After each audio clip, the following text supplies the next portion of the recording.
So, hello people, this is your channel CTV and in this video we are going to do the last paper MTP2 of audit।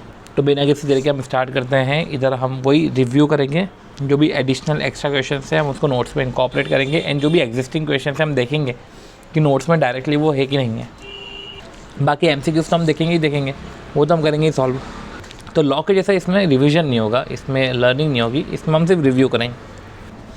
अब Kinfin private limited ने overdraft लिया 3 bank से with the limit of 40 lakh और 40 lakh each और against the security of FD, right, security में उसने FD रखी, साथ ही साथ an unsecured overdraft from financial institution. अच्छा, इसने लोन भी लिया और OD भी लिया।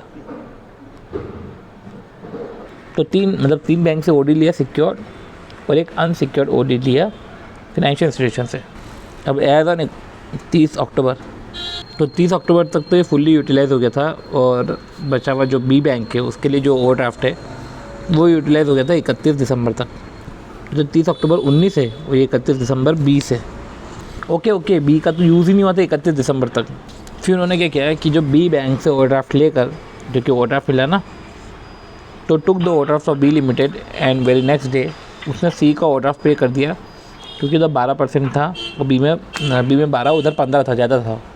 अब 31 मार्च 2021 आता है और अब A और B बचते हो जिनके जो है पूरा यूज़ हो गया OD।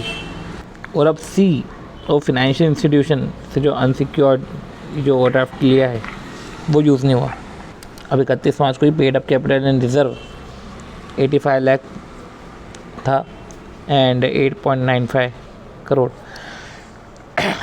Paid up capital and reserve was 85 lakh and its revenue, okay, paid up capital reserve वो 85 लाख है और टर्नओवर 8.95 करोड़ है।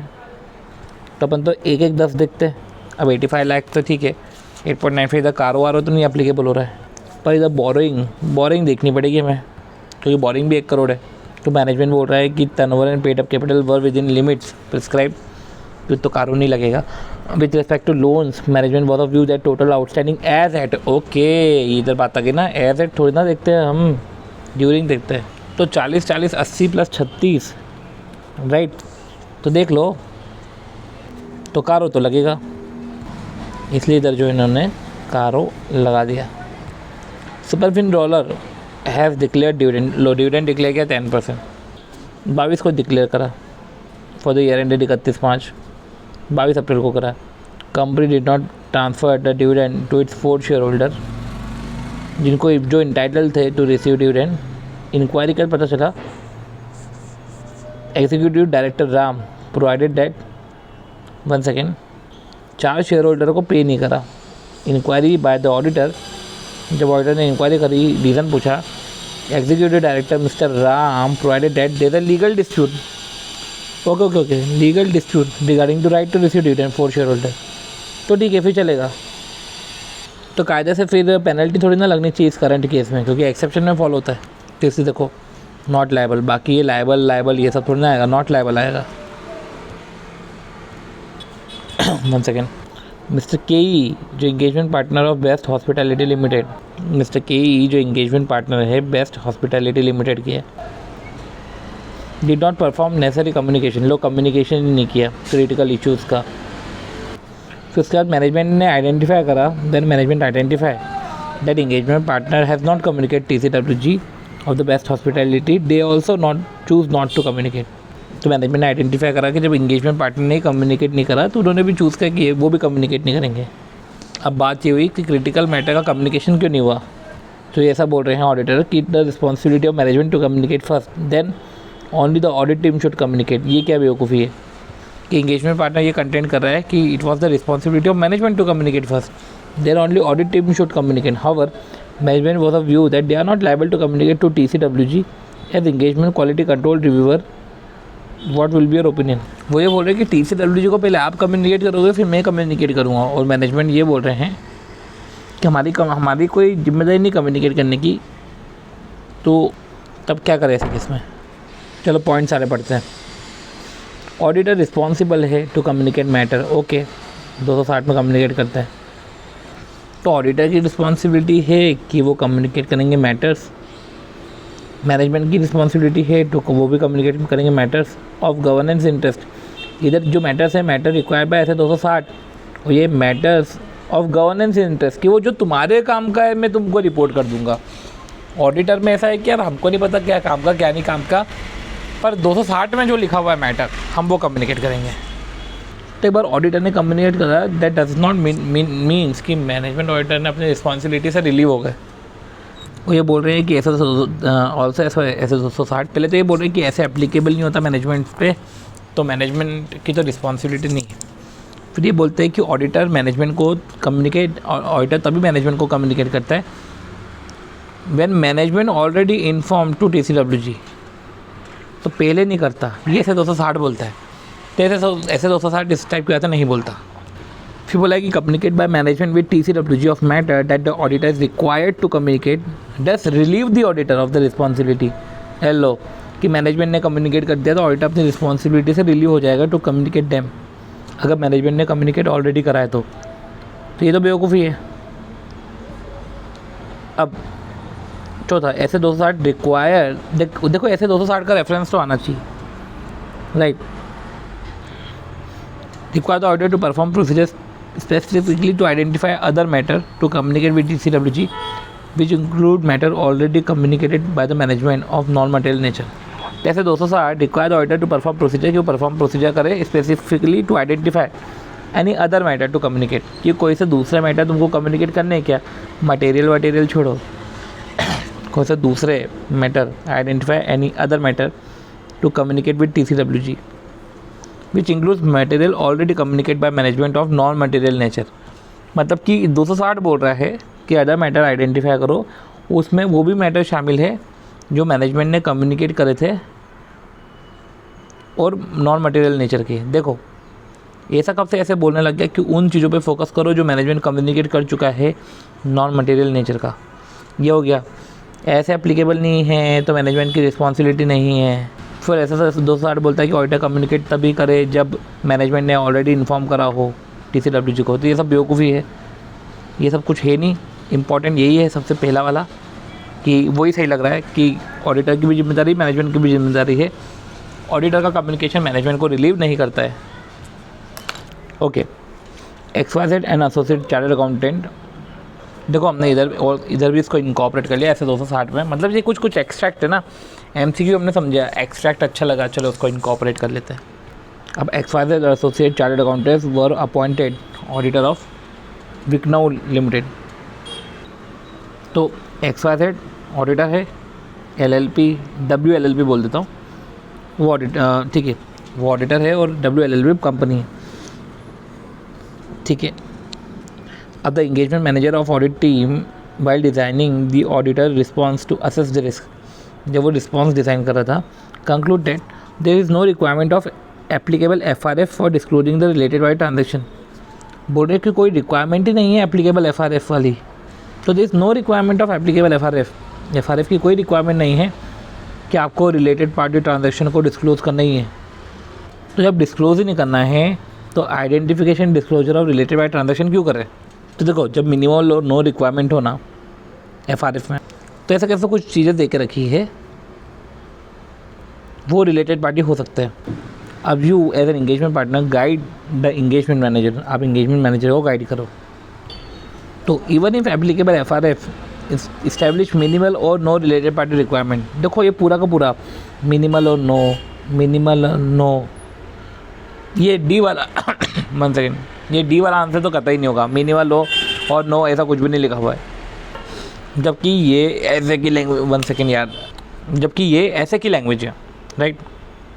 तो even if applicable FRF establish minimal और नो रिलेटेड पार्टी रिक्वायरमेंट, तो auditor nevertheless need to obtain understanding of entities related by relationship and should sufficiently able to conclude. उसको conclude करना पड़ेगा कि जो फाइनेंशियल स्टेटमेंट थे as they are affected by the relationship and transaction, तो financial statement जो affected है relationship और ट्रांजेक्शन से, क्या वो ट्रू एंड फेयर प्रेजेंटेशन दे रहे हो, मिसलीडिंग तो नहीं है। तो रिलेटेड पार्टी रिलेशनशिप की कोई रिक्वायरमेंट, रिलेटेड पार्टी रिक्वायरमेंट कुछ भी नहीं बोल के रखा है, फिर भी ऑडिटर को अंडरस्टैंडिंग तो लेनी पड़ेगी related party relationship and transaction की, कि देखो ऐसे में कुछ दे के रखा है, मैंने उससे related party relationship and transaction देख लिया। एंड ऑडिटर अब उस ट्रांजेक्शन और रिलेशनशिप से अफेक्टेड है, ठीक है, तो फाइनेंशियल स्टेटमेंट वो ट्रांजेक्शन रिलेशनशिप से अफेक्टेड है। तो देखो टू एंड प्रेजेंटेशन शो कर रहे हैं। ये आंसर बहुत ही क्लियर लग रहा है मुझे, कोई डाउट ही नहीं लग रहा है, बट फिर भी हमको सारे आंसर तो पढ़ने पड़ेंगे। अब इधर तो बोल रहा है कि ऑडिटर इज़ नॉट रिक्वायर्ड, तो गलत हो गया। इधर बोल रहा है कि नीड टू अपने understanding of entry related relationship and transaction should sufficiently able to conclude whether the financial statement as a whole are free from all material related party transaction. ये क्या है? Financial statement as a whole are free from, काय का free from? ये देखना है कि financial statement क्या अफेक्टेड है जो रिलेटेड ट्रांजेक्शन रिलेशनशिप से अफेक्टेड मतलब वो अफेक्टेड नहीं है, ये अफेक्टेड अलग है कि जो फाइनेंशियल स्टेटमेंट में दे के रखा है, जो फाइनेंशियल स्टेटमेंट में जो ट्रांजेक्शन्स की अकाउंटिंग है, पोस्टिंग है, ये सब चीज़ें हैं, क्या वो ट्रू एंड फेयर भी शो कर रहे हैं ऐसा? चलो हमने उधर भी इनकॉर्पोरेट कर लिया। अब 50-50 test determine used in NBFC. अगला description of each key audit matter in key audit matter section. Okay, key audit matter section है और हर एक मैटर का टाइटल, उसका डिस्क्रिप्शन, राइट, और डिस्क्रिप्शन में ये सब कवर करना पड़ेगा। तो देखो 1 सेकेंड कि ऑडिटर कम्युनिकेट करता है टीसीडब्ल्यूजी को मैटर, उसमें से जो मोस्ट सिग्निफिकेंट होते हैं वो की ऑडिट मैटर होते हैं, उसको रिपोर्ट करता है।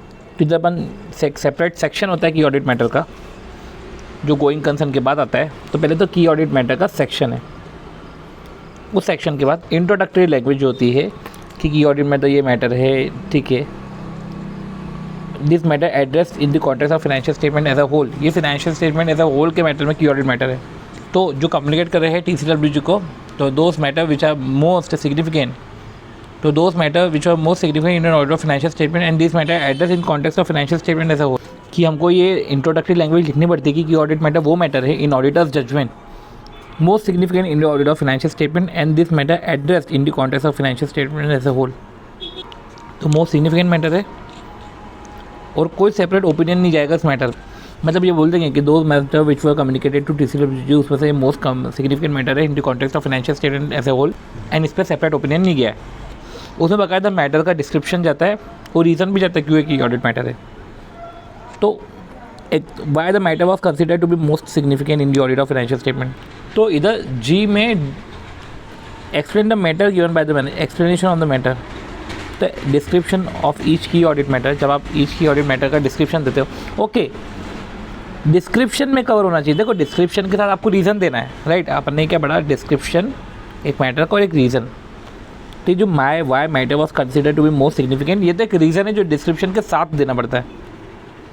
पर जो की ऑडिट मैटर है, जैसे पर्टिकुलर की ऑडिट मैटर है और एक रीज़न वाई, तो की ऑडिट मैटर जो एक डिस्क्रिप्शन आप बता रहे हो उसमें देखो, तो उस description of each key audit matter में नीड्स टू कवर, उसके अंदर भी कुछ कवर होगा। 1 सेकेंड, मतलब कि ये जो डिस्क्रिप्शन है उसमें भी कुछ कवर होगा।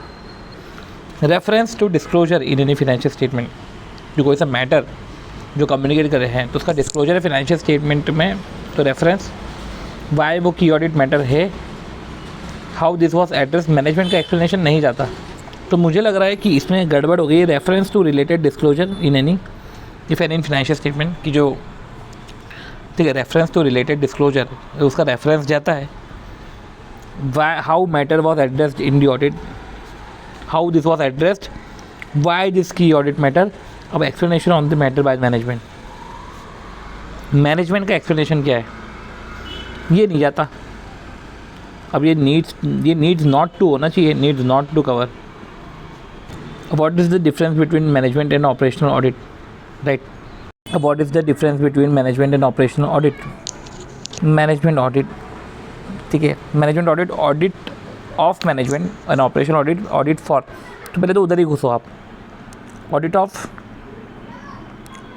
ठीक है, इधर भी ऑडिट ऑफ, पर ऑडिट ऑफ के साथ क्वालिटी ऑफ मैनेजिंग आना चाहिए, तो 7 का बी होगा। ओके, अब Andromeda limited issue a prospectus, उन्होंने प्रॉस्पेक्टस इशू करा है इन रिस्पेक्ट ऑफ विच, तो एंड्रोमेडा लिमिटेड ने प्रॉस्पेक्टस इशू करा है in respect of N IPO which had, तो देखो Andromeda limited issued a prospectus in respect of N IPO, तो एक आईपीओ के रिस्पेक्ट में issued a prospectus in respect of N IPO which had the auditors report on the financial statement. Okay, ये liabilities of auditor पे जा सकता है। ये प्रॉस्पेक्टस है, उसमें ऑडिट रिपोर्ट है। Issue fully subscriber during the year there was abnormal rise in profit which it found later it was because, तो during the year abnormal rise हुआ प्रॉफिट में, पर हमको ये बाद में पता चला that it was because of dealer dumping technique use by the company, okay, to inflate the sales. Upon further investigation it was identified that whole time director and top officials of a company were involved. क्या ये तो whole time director और top official इसमें involve थे।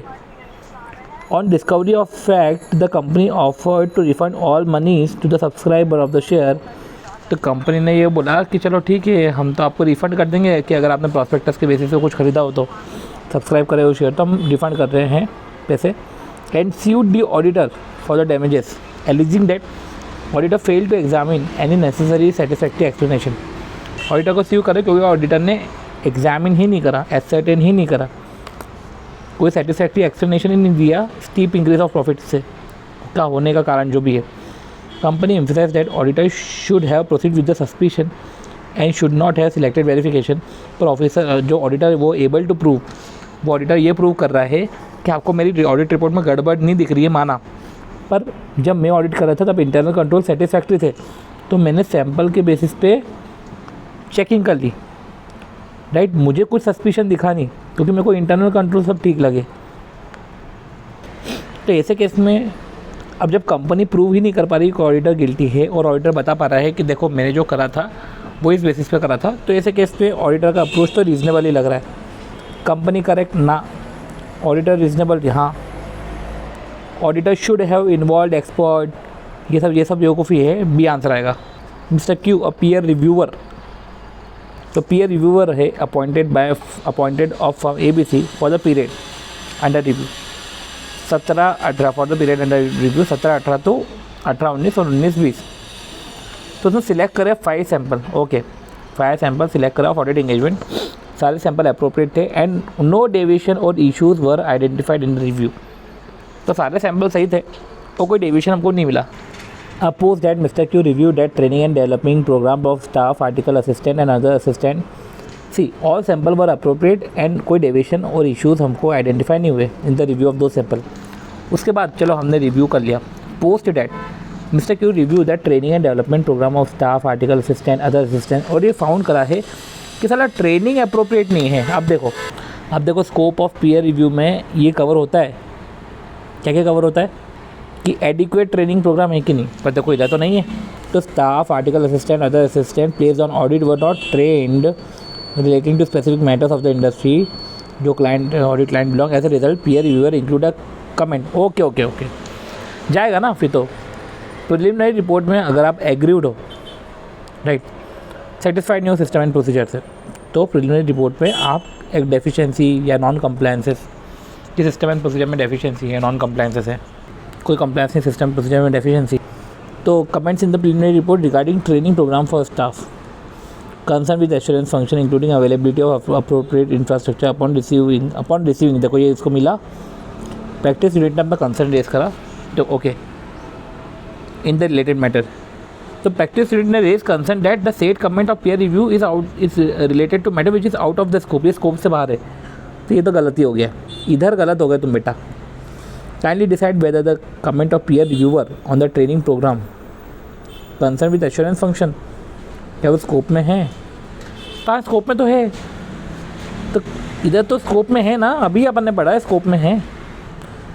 देखो इधर ये पूरा आंसर ही लिख दे, देखो compliance of pat standard, quality of reporting, system and procedure assurance services, compliance with the direction guidelines, right, hence the comment is not within the scope, ये तो गलत हो गया, स्कोप में तो है, ये विद इन द स्कोप बोल रहे हैं। रिस्ट्रिक्टेड टू कंप्लायंसेस ये बोला हुआ है, आउट ऑफ द स्कोप कायदे से फिर भी होना चाहिए, पढ़ने का ही नहीं इतना सारा, राइट। चलो Chitragupta Bakutra a chartered accountant, तो Chitragupta Bakutra chartered accountant is a sole proprietor, ठीक है, तो वो सोल प्रोप्राइटर है बकुरा एंड कंपनी का,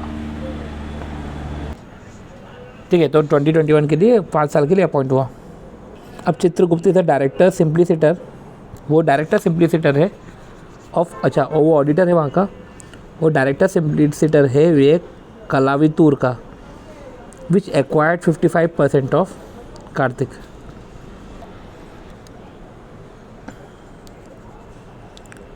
अब समझो, वो स्टैट्यूटरी ऑडिटर अपॉइंट हुआ 2021 के लिए, राइट।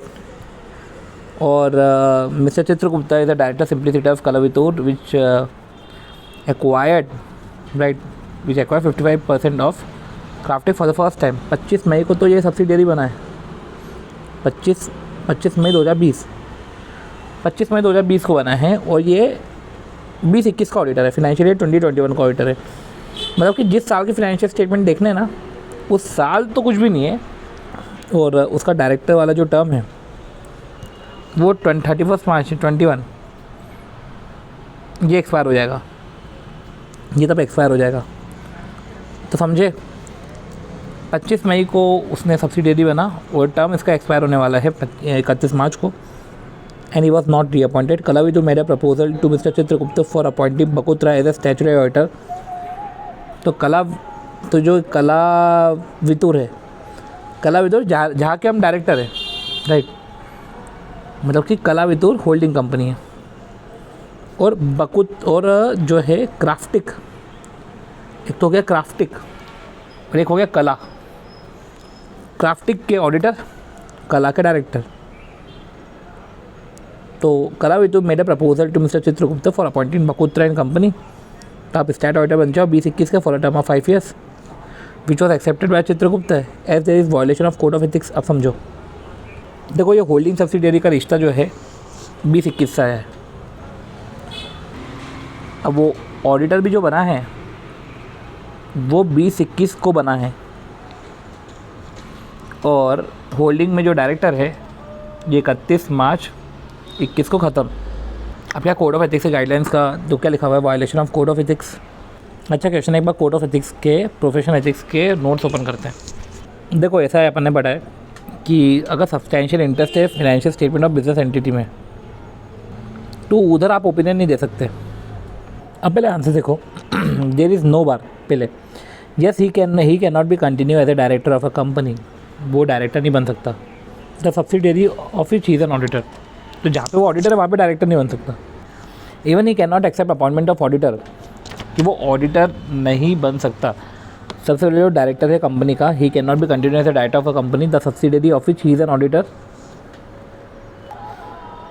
तो देखो, वो सबसे पहले he can not be continue as a director of a company, जिसकी सब्सिडियरी में ऑडिटर है, तो उसकी होल्डिंग में वो डायरेक्टर नहीं बन सकता। तो सब्सिडियरी में ऑडिटर है तो होल्डिंग में डायरेक्टर नहीं बन सकता, साथ ही साथ वो उधर तो बन ही नहीं सकता। मतलब सब्सिडियरी में ऑडिटर है तो होल्डिंग में डायरेक्टर नहीं बन सकता, इनफैक्ट होल्डिंग में वो ऑडिटर भी नहीं बन सकता। फिर there is no bar in being a director simpliciter of a company, कोई ऐसी दिक्कत नहीं है। द सब्सिडियरी ऑफ विच, क्योंकि उस कंपनी में डायरेक्टर आप बन सकते हो, तो दूसरे पॉइंट में ये बोल रहा कि आप डायरेक्टर बन सकते हो। तो there is no bar in being director simpliciter of a company, the subsidiary of which the person is an auditor. तो there is no bar in being a director simpliciter, ये कोई बार ही नहीं है, देयर इज़ नो बार, आप director बनो। The subsidiary of which the person is an auditor, however by accepting appointment as auditor of Kalavitur, the subsidiary, there is no bar in being a director simpliciter of a company, कोई bar नहीं है। The subsidiary of which person is an auditor, ठीक है। However, by accepting appointment as auditor of Kalavitur without finishing of cooling period for the same has violated code of ethics। कि आपने accept करा appointment of कलावितूर, तो बोला कि आप director बन सकते हो, कोई दिक्कत नहीं है। पर अगर आप ऑडिटर नहीं बन सकते, तो accepting the appointment of auditor without finishing the cooling period, आपने कोड ऑफ एथिक्स वायलेशन करा है। इधर तो बोला आप डायरेक्टर नहीं बन सकते पर ऑडिटर बन सकते हो, फिर एक में बोल दिया कि आप डायरेक्टर नहीं बन सकते पर ऑडिटर बन सकते हो, और there is no bar, director भी बन सकते हो और ऑडिटर भी बन सकते हो। तो ठीक है, इसका पर्टिकुलर आंसर जो है वो है। तो ये क्वेश्चन अपने आप में अच्छा क्वेश्चन है, राइट। चलो केस स्टडी देखते हैं। Sunil Verma is conducting statutory audit of Upshant limited. वो अनलिस्टेड पब्लिक कंपनी है, फाइनेंशियल ईयर 2021 को ऑडिट कर रहे हैं। As an engagement letter on behalf of Verma and associate having 6 partner, as an engagement partner on behalf of Verma and associate having 6 partner out of which 4 are chartered accountant. See, तो Sunil Verma is conducting statutory audit, वो statutory audit, तो mister Sunil Verma is conducting the statutory audit, वो उपशांत का statutory auditor है, unlisted public company है, for financial year 2021 as an engagement partner on behalf of Verma and associate. तो as an engagement partner on behalf of Verma and associate, क्योंकि वो Verma and associate को belong करता है, उसका एंगेजमेंट पार्टनर है, having 6 partner out of which 4 chartered accountant है, वो 2 एडवोकेट है। तो ठीक है, ये पार्टनरशिप में आ सकते हैं, कोई दिक्कत नहीं है। तो एक MCQ इधर आ सकता है। This was the 3rd consecutive year of the audit by the said audit firm of Upshant. For current year's audit, a new engagement letter was sent by audit firm. तो ऑडिट फर्म में एक नया लेख was sent by audit firm. तो इधर कुछ गड़बड़ लग रही है कि सबसे पहले तो कि कंपनी ने फर्म को दे दिया, सॉरी फर्म ने कंपनी को दिया। चलो ठीक है, देखते हैं, आ सकता है इस पर MCQ। Upshant limited change its employ remuneration policy. Okay, remuneration policy change करी है 1 अप्रैल 20 से, and provide 12% contribution to PF, right, as per leave encashment. तो इधर देखो, समझो,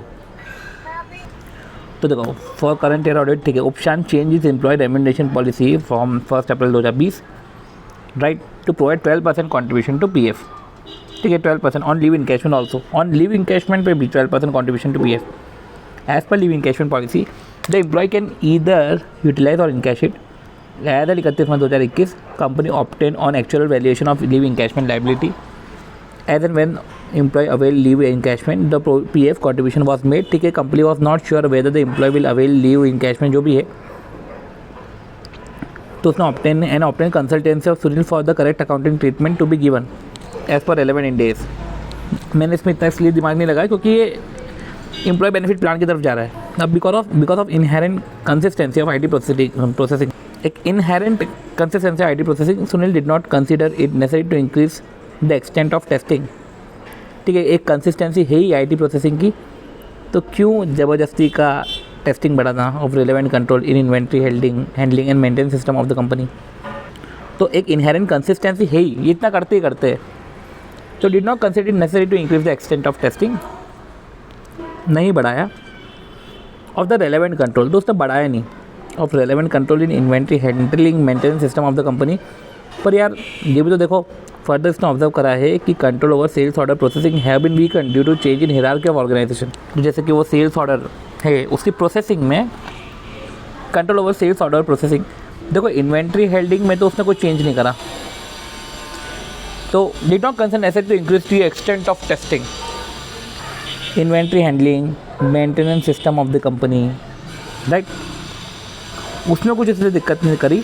सुनील ने ऑब्जर्व करा दैट कंट्रोल ओवर सेल्स और order processing have been weaken due to change in hierarchy, तो सेल्स ऑर्डर में दिक्कत आ गई, और which he also discussed with the management. Okay, इधर 265 लग सकता है थ्रू लेटर ऑफ रिकनेस, ठीक है। Mister Sunil based on the audit evidence available narrowed his range for the purpose of validating management point estimate. Mister Sunil based on audit evidence available, जो भी उसका evidence है, नैरोड हिज रेंज, उस अपना जो scope है उसको नैरो कर दिया, for the purpose of evaluating the management point estimate on particular item. Point estimate की बात कर रहे हैं तो 540 की बात कर रहा हूँ, on particular item which required accounting estimate to be made as disclose in the balance sheet of a company. Sunil audit evidence के बेसिस पे उस अपने रेंज को नैरो कर दिया, क्योंकि उसको इवेल्युएट करना है पॉइंट एस्टिमेट किसी पर्टिकुलर आइटम पे, विच रिक्वायर्ड अकाउंटिंग एस्टिमेट।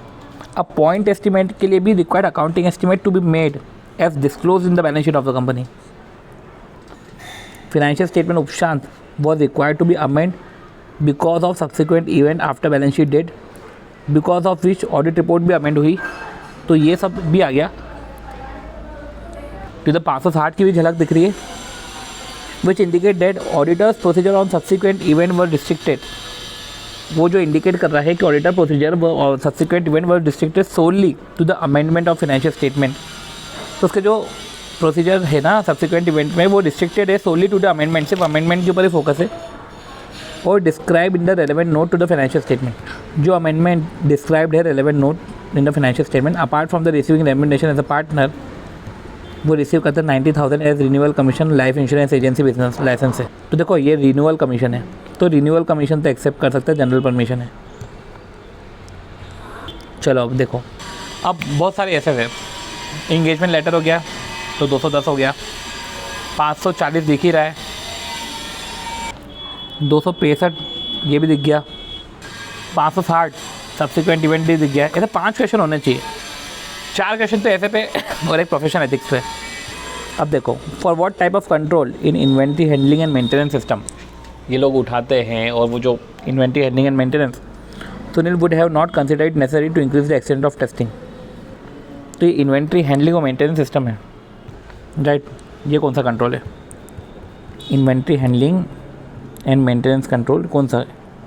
ये कंट्रोल तो आप याद ही रख लो, लगेगा प्रोसेस है पर निकला ऑटोमेटेड है। तो लगेगा प्रोसेस, तो आप ये याद रख लो कि कभी क्वेश्चन आए तो ऐसे छप जाएगा। प्रोसेस लेवल भी नहीं है, एप्लीकेशन भी नहीं है, एंटिटी की तो बात ही नहीं है, ऑटोमेटेड कंट्रोल है। एक बार आप क्वेश्चन को देखो तो for what type of control, for what type of control in inventory handling and maintenance system. देखो इन्वेंट्री हैंडलिंग मेंटेनेंस सिस्टम एक सिस्टम है, उस सिस्टम में कंट्रोल्स होंगे। तो for what type of control Sunil would have not considered it necessary. खैर इस type of control में मैं ज़्यादा चेक नहीं करूँगा, इसको आप ऐसे समझ सकते हो। तो आप देख लोगे क्या जो चीज़ ऑटोमेटिक है उसको चेंज नहीं करूँगा मैं, क्योंकि मैनुअल एलिमेंट में मैं ज़्यादा फोकस करूँगा। क्या वो लाइफ इंश्योरेंस एजेंट होल्ड कर सकता है? तो हाँ, जनरल परमिशन है जो अपन ने बात कर ली थी रिन्यूअल के लिए, for renewal commission. Till what extent Sunil would narrow his range, कितने एक्सटेंट तक वो अपने रेंज को नैरो कर लेगा for evaluating the management point estimate to a particular item. वो जो आइटम है, टिल वॉट एक्सटेंट, किस हद तक ऑर्डिनरीली वो अपनी रेंज को नैरो कर लेगा for evaluating the management point estimate for the particular item. एक आइटम है ना, उस आइटम उस पॉइंट पे मैनेजमेंट अपना एस्टिमेट लगाया, point estimate for particular item, जो item disclose the balance sheet में, point estimate on particular item disclose balance sheet. And till what extent जो ऑडिटर है वो अपना रेंज को नैरो कर देगा इसको इवेल्युएट करने के लिए, मैनेजमेंट के पॉइंट एस्टिमेट इवेल्युएट करने के लिए। तो जो पॉइंट एस्टिमेट है ना वो तो परफॉर्मेंस मटेरियलिटी से भी कम होता है या इक्वल टू में होता है। तो देखो जो पॉइंट एस्टिमेट है वो परफॉर्मेंस मटेरियलिटी से कम होता है, और परफॉर्मेंस मटेरियलिटी अपना मटेरियलिटी से कम होता है। अब देखो, whether due to amendment in audit report date need to be change. Okay, ये अपन ने 560 में देखा है। देखो, due to amendment in audit report date need to be change and what other alternatives were available to Verma with respect to such amendment. देखो दो तरीके होते हैं, एक तो अमेंडेड रिपोर्ट इशू कर देना और एक न्यू रिपोर्ट इशू कर देना। जो अल्टरनेटिव अवेलेबल है कि न्यू और अमेंडेड ऑडिट रिपोर्ट दे दो, राइट। इधर भी देखो अल्टरनेटिव अवेलेबल है न्यू और अमेंडेड, अल्टरनेटिव है न्यू और अमेंडेड, अल्टरनेटिव अवेलेबल है न्यू और अमेंडेड रिपोर्ट दे दो। अब समझो इधर देखो भाई, date of audit report will remain unchange. फिर अगर आप न्यू रिपोर्ट दे रहे हो एंड 1 सेकेंड एडिशनल डेट लिखेंगे ना, एडिशनल डेट लिखेंगे तो नया जो ओरिजिनल डेट है वो तो अनचेंज रहेगी। इधर भी ये बोला है अनचेंज रहेगी, तो गलत तो नहीं है, ओरिजिनल डेट अनचेंज रहेगी। इधर भी सही है कि ओरिजिनल डेट अनचेंज रहेगी। ये बोल रहे चेंज, तो ये गलत हो गया। ये जो बोल रहे चेंज गलत हो गया, तो बी ए और डी ए। अब ये बोल रहे new and amended audit report दे दो, ठीक है, ये new and amended audit report दे दो by including EOM para and OM para. Okay, ये रहा point, and include EOM para और OM पैरा, तो ठीक है, ये EOM पैरा OM पैरा दे दो। अब what advice mister Sunil have given for the accounting treatment of leave encashment. लो, अकाउंटिंग ट्रीटमेंट, लो इन्होंने अकाउंटिंग ट्रीटमेंट पूछ लिया। देखो ऐसे केस में ना अकाउंटिंग ट्रीटमेंट में पहले वो कर क्या रहे, उन्होंने रेम्यूनरेशन पॉलिसी चेंज करी और 12% contribution to PF on leave encashment. तो अब देखो, अगर उन्होंने लाइबिलिटी क्रिएट करी है और एक्स्ट्रा, तो फुल प्रोविजन उस वक्त बना लो। तो full provision should be provided by the company for liability with respect to 12% PF amount on amount of leave encashment as per actual valuation. Actual valuation ने जिस हिसाब से बोला है पूरा बना दो। 31 मार्च को एक्चुअल वैल्यूएशन करा for leave encashment liability, right, और आपको देना तो है ही, उसने एक्चुअल वैल्यूएशन कर दिया। अब इधर देखो, कंपनी ये तो श्योर नहीं है कि लोग लीव इनकैशमेंट अवेल करेंगे, यूटिलाइज़ करेंगे, जो भी है उनको ये नहीं पता। ये तो 12% contribution to PF leave encashment में करेंगे और उनको ऑप्शन दे दिया है कि आप या तो यूटिलाइज़ करोगे या इनकैश करोगे। अब कंपनी को ये नहीं पता कि कितने लोग यूटिलाइज़ करेंगे, कितने लोग इनकैश करेंगे, तो उन्होंने जो एक्चुअल वैल्यूएशन को बोला कि आप वैल्यू कर लो, और वैल्यूएशन के हिसाब से उन्होंने इतना बता दिया। इनफैक्ट ये तो हमको अपने नोट्स में इनकॉर्पोरेट करना चाहिए अकाउंट्स वाले। चलो अब आखिरी अपनी केस स्टडी है। तो मुझे पहले लग रहा था कि MTP1 का जो ये पर्टिकुलर MCQ था उसको करने में 43 मिनट्स लग गए थे। मुझे लगा बहुत ज़्यादा टाइम लग गया यार, पर सही में इतने मिनट्स लग रहे हैं वो देखना, उसको अपने नोट्स से एसोसिएट करना, फिर उसका आंसर देखना। तो ये थोड़ी सी ऐसी प्रोसेस है, बट एटलीस्ट हमको अपने नोट्स देखने चाहिए ताकि समझ में आए कि वो लिंक क्रिएट हो रहा है कि नहीं हो रहा है। अगर आपको समझ में आ रहा है या नहीं आ रहा है, एक बार नोट्स में देखो, क्योंकि आपने उस समय नोट्स में पढ़ा होगा ना, तो मैच करो नोट्स से कि आपके नोट्स में वो सब चीज़ें है कि नहीं है। एंड टाइम पे आप थोड़ी ना क्वेश्चन देखोगे। Tushar Jalani is a CA as well as CMA। अब वो इंटरनल ऑडिटर है गोमेज का on full time employment basis, right. In his visiting card he has mentioned that he is a CA as well as CMA। ये visiting card में बता के रखा है। During the month of May 20 he approach by the director of a company. Company के director ने approach करा जो कुणाल सरपन है, okay, Kunal Sarpan to write his personal books. क्या आप राइट करो, किताब भी लिख लो, personal books of account financial 2020 onward and also file income tax return. तो बुक्स भी और रिटर्न भी फाइल कर दो। वो तो उसने एक्सेप्ट कर लिया। दानिश भद्रा, ये तो हो गया तुषार का। दूसरा है दानिश भद्रा जो पार्टनर है भद्रा एसोसिएट में, वॉज अपॉइंटेड एज एक्सपर्ट। अब वो एक्सपर्ट है ड्यूरिंग फाइनेंशियल ईयर 2021। तो उस एक्सपर्ट है उसी कंपनी का। By giving return consent to Gomez realty with respect to issue of prospectus by the company where by he provided report on the valuation of a company. C Danish Bhadra partner है, वो expert है, and by giving return consent to Gomez with respect to issue, कि issue करो, इसका उसने consent दे दिया। Where by he provided report on the valuation of company and one person हुआ subscribe to the security. Okay, अब इसको subscription करा किसी पर्सन ने, उसको लॉस हो गया। लो सिविल लाइबिलिटी 35 आ जाएगी इधर, right, because of omission of matter. Okay, in the valuation report avail provided in prospectus, की वैल्यूएशन रिपोर्ट जो आपने प्रोस्पेक्टस में प्रोवाइड करी उसमें कुछ मैटर ओमिशन है। Danish has not withdrawn consent at any time as an expert. उसने अपनी कंसेंट विड्रॉ नहीं करी थी एज एन एक्सपर्ट। तो उसने, क्योंकि वो एक्सपर्ट है तो उसने विड्रॉ ही नहीं करी कंसेंट। उसने तो कंसेंट दिया कि भैया तुम प्रॉस्पेक्टस इशू करो, कोई दिक्कत नहीं, करो इशू। मैंने कंपनी का वैल्यूएशन करा है, राइट, उसने रिपोर्ट करी है, वैल्यूएशन ऑफ कंपनी करा है, और तो दानिश ने विड्रॉ नहीं करा consent at any time, and he firmly believe that it was correct and fair representation, कि वो correct and fair representation of statement in the valuation report. वो उसको पता है कि सब मैंने जो करा था ना वो करेक्ट है, मैंने वैल्यूएशन करेक्ट करा था, राइट। पर फिर भी ओमिशन ऑफ पर्टिकुलर मैटर है in valuation report provided in prospectus.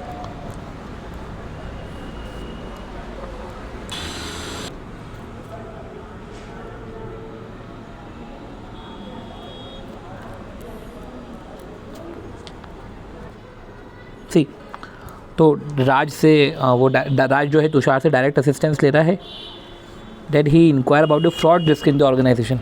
और डायरेक्ट असिस्टेंस लेने के लिए prior to taking such direct assistance, अब पॉइंट ये है कि उसने इंक्वायर करा फ्रॉड रिस्क इन ऑर्गेनाइजेशन। अब डायरेक्ट असिस्टेंस उन एरियाज़ में जहाँ पे रिस्क ऑफ मटेरियल मिसस्टेटमेंट ज़्यादा है, जहाँ पे सिग्निफिकेंट अकाउंटिंग जजमेंट है, जहाँ पे IA इन्वॉल्व है, या डिटरमाइनिंग द वर्क।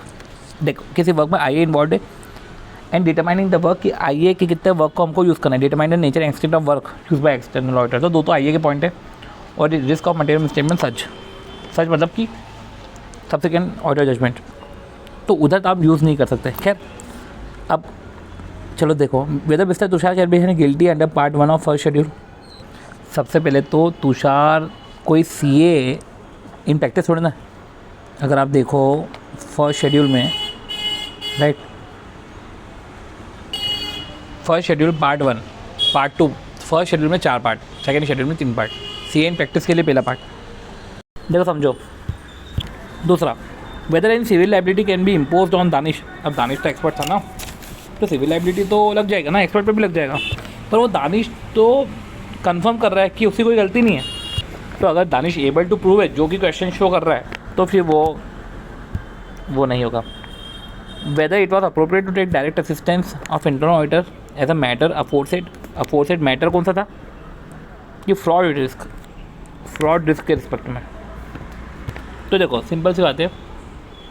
अब तो देखो समझो, डायरेक्ट असिस्टेंस कुछ मैटर में हम ले सकते हैं, कुछ मैटर में हम नहीं ले सकते, राइट।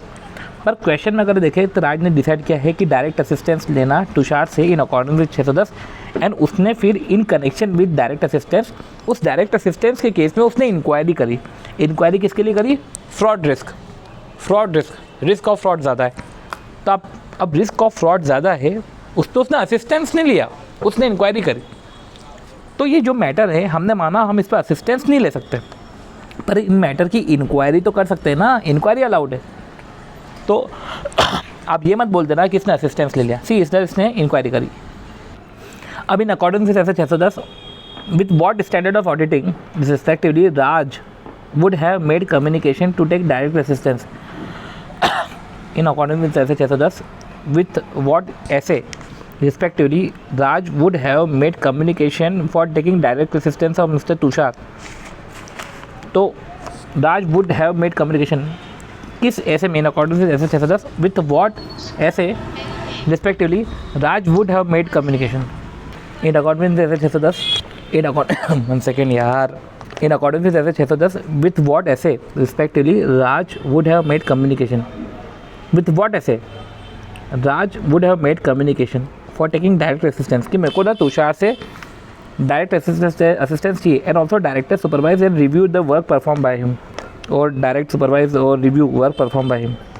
देखो तब डायरेक्ट असिस्टेंस, राइट। अब राज ने कम्युनिकेट करा था ना, अब कम्युनिकेट करा है तो सबसे पहले 260 तो आ जाएगा, तो बी और डी तो आएंगे। तो देखो अब इन अकॉर्डिंग से ऐसे 610, what standard of auditing respectively Raj would have made communication. अब कम्युनिकेशन करा तो 260 हो गया फॉर टेकिंग डायरेक्ट असिस्टेंस। एक डायरेक्ट असिस्टेंस के लिए कम्युनिकेट करना पड़ेगा, तो कम्युनिकेशन से तो अपन ने ये बोल दिया, and also directed supervise and review the work perform by him. अब ये जो रिव्यू करना, डायरेक्ट सुपरवाइज रिव्यू करना उसके वर्क को, कायदे से 610 ही दिमाग में आता है, क्योंकि अपन ने ऐसे ही पढ़ा है इसको। तो क्वेश्चन में अब 610 ने देके रखा है, तो ऐसे केस में 260 हमने समझा। अब डायरेक्ट सुपरवाइज और रिव्यू करना वर्क परफॉर्म बाय हिम, तो ऐसे केस में ब्रॉडर तो यही है कि 220 लगा लो। तो ऐसे 260 और 220 ऐसे याद करा अपन ने। अब आखिरी last question, to which authority, Vaidya कौन था? वैद्य स्टैट्यूटरी ऑडिटर था। टू विच अथॉरिटी, तो अगला क्वेश्चन यही था कि to which authority Vaidya and company would have made the communication. To which authority, किस अथॉरिटी को Vaidya and company would have made the communication, and whether there was any obligation. किस authority को वैद्य को कम्युनिकेट करना चाहिए। अब पॉइंट ये है, वैद्य कर क्या रहा है कि वो अपना वो ऑफ़र नहीं कर रहा है, it did not offer reappointment, ये तीसरे साल में कर रहा है, राइट। देखो Vaidya company appoint as statutory auditor of Gomez realty 5 consecutive year के लिए 2021 में ही, तीसरे साल में ही वो ऑफर नहीं कर रहा है अपने आपको रीअपॉइंटमेंट के लिए, owing to certain professional reason. तो पॉइंट ये है कि कंपनी और रजिस्ट्रार को तो करना चाहिए। देखते इधर ऐसा कुछ आ रहा है क्या। तो company made communication to ICAI only, अभी ICAI ओनली तो नहीं होता, ये तो नहीं हो सकता। Communication to ICAI and to management of circulation, management for circulation communicate to ICAI is obligatory. तो समझो Vaidya limited would have made communication to ICAI, वो ICAI को कम्युनिकेट करे, and to management for circulation, मैनेजमेंट को कम्युनिकेट करे for circulation among shareholder, ताकि share holder को पता चले। हाउएवर कोई ऑब्लिगेटरी नहीं है for Kesari associate. 1 second, question ये है to which authority Vaidya limited communicate करेगा, and whether there was obligation on part of Kesari associate with respect to such communication, right. Kesar तो अपॉइंट हुआ है एज स्टैट्यूटरी ऑर्डर क्योंकि वो गया, राइट। और हमने पढ़ा है कि जब केसरी एसोसिएट तो वो लेता है, इन द सेंस कि उसको लेना पड़ता है कि अगर ऑर्डर गया तो कम्युनिकेशन क्या होगा, तो मेरे को बताओ। देखो केसर को तो लेना ही है, ऑब्लिगेशन तो है उसकी कि उसको लेना पड़ेगा कम्युनिकेशन जो करा है। और ये जो है ना, ये अमेंडमेंट से आया क्वेश्चन, ये बहुत ही तगड़ा MCQ से हैं। और क्लॉज 9 में अमेंडमेंट ये है कि जब ऑडिटर रिज़ाइन करता है तो वो कम्युनिकेट करता है बोर्ड ऑफ डायरेक्टर को। इधर भी कम्युनिकेट करना, देखो अब समझो, कम्युनिकेट करना बोर्ड ऑफ डायरेक्टर को, राइट। और साथ ही साथ उसको कम्युनिकेट करना ICAI को भी, ये भी पढ़ लिया हमने, ICAI को भी। And was obligatory for Kesar associate. ये पर्टिकुलर अमेंडमेंट है जो ये बोल रहा है कि ऑडिटर जब वो रिज़ाइन करता है, देखो ऑडिटर जब रिज़ाइन या रेजिग्नेशन दे रहा है तो वो रीज़न बोर्ड ऑफ डायरेक्टर को बताता है। रीज़न पर्सनल भी हो सकते हैं, प्रोफेशनल भी हो सकते हैं। और इस क्वेश्चन में अगर देखा जाए ना तो रीज़न्स थे प्रोफेशनल। ओके, तो देखो पर्टिकुलर ये क्वेश्चन था प्रोफेशनल रीज़न के कारण, प्रोफेशनल रीज़न है इसलिए ICAI को भी देना पड़ेगा और केसरी के भी ऑब्लिगेशन है। साथ ही साथ चलो मैं एक पॉइंट और बोल देता हूँ कि इधर तो ऑडिटर जा रहा है, दूसरा केस ऐसा होता है कि जिसमें ऑडिटर नहीं जा रहा है, ऑडिटर विलिंग है पर कंपनी उसको भगा रही है। उसमें डायग्राम ऐसा है कि अगर कंपनी के board of director government company is not required, इसको रीअपॉइंट नहीं करना है, इसको रीअपॉइंट नहीं करना है, वो ऑडिटर जो विलिंग है टू अपॉइंट, तो ऐसे केस में ऑडिटर फिर भी कम्युनिकेट करेगा कंपनी को कि ठीक है उसकी विलिंगनेस थी और आपने उसका अपॉइंट नहीं किया, ठीक है, वो कम्युनिकेट कर देगा। और ऐसे केस में कम्युनिकेशन है, इधर कम्युनिकेट करना ICAI को ज़रूरी नहीं है, राइट।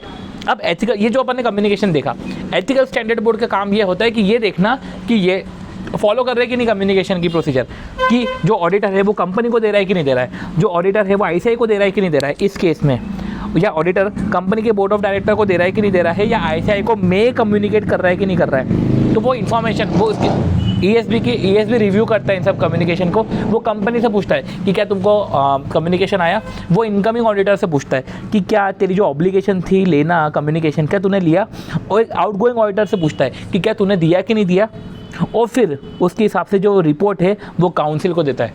मतलब एथिकल स्टैंडर्ड बोर्ड, काउंसिल ने जो बोला एथिकल स्टैंडर्ड बोर्ड करेगा, क्या काउंसिल वो जो तुमने बोला था ना, वो एथिकल स्टैंडर्ड बोर्ड वो चेक कर रहा है उसको कभी गड़बड़ दिखे तो वो काउंसिल को रिपोर्ट कर देगा। तो इस तरीके से हमारे MCQ ओवर होते हैं। 47 मिनट्स के MCQ, पर वो फाड़ू MCQs थे, ध्यान देना, अच्छे MCQs है, इसको एक बार देख लेना, 2 की स्पीड में देखना बट देख लेना।